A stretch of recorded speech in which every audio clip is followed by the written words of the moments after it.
Hello, BookTube. Walking out in the woods with the bean. There she is, rummaging her way around in the deer ticks. I just thought I'd pop in and say hello, get this vlogging thing down, my vlogging street cred. We are just walking in the woods. It's a beautiful day. It's not overly hot. It's not overly humid. There's a breeze running along the ground. Frida is still panting her head off, so we are going to have to adjourn at some earlier point than I think either one of us would want. But that's all. I just wanted to check in and say hi. How's your reading going? How's your Thursday reading going? Probably a lot of you have these job things to go to. I don't. I have deadlines instead of jobs. So I have a deadline today, writing about Alexander the Great. It really feels like no work at all. I know all there is to know about Alexander the Great. I know all there is to know about the literary and historical sources that back him up. So I know the ground that any biographer of him is going to cover. I know it as if I had written the biography myself. So I don't have to wonder when I'm reading such a book, well, is this true? Is this correctly interpreted? Anything like that. I don't have to wonder about any of that. I know exactly what to call the author on and what not to, depending on what kind of tricks he plays.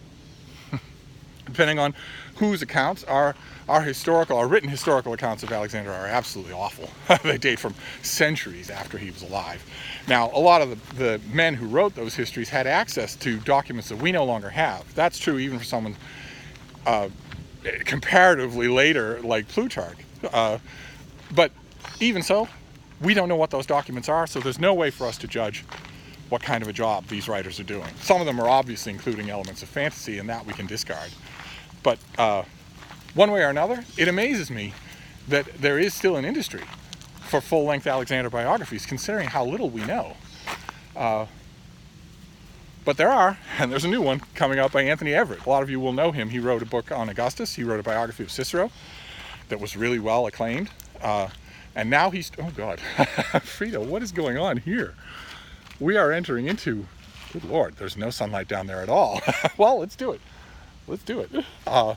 We're entering into a dell here where you're going to notice right away the light's going to change. We're entering into a very shady dell here where there is no sunlight. I don't know if you can make it out.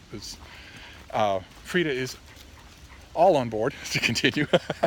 But writing a review of a new biography of Alexander will entail me bringing my readers up to speed just a bit on the limits of our knowledge.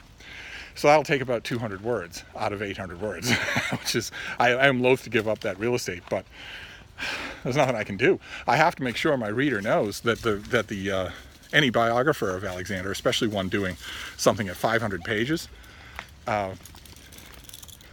is going to be doing a fair amount of synthesizing, a fair amount of replicating from the Star Trek replicators. I'm going to have to make my readers know that before I start to weigh in on the pros and cons of this book itself.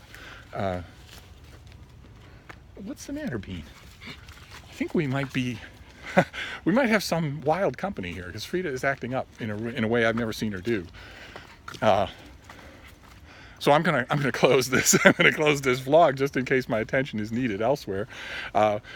But if you like this, I'll continue it. I love nattering about books with you all. You know that, and it's a pretty background. So I'm gonna wrap this up for now.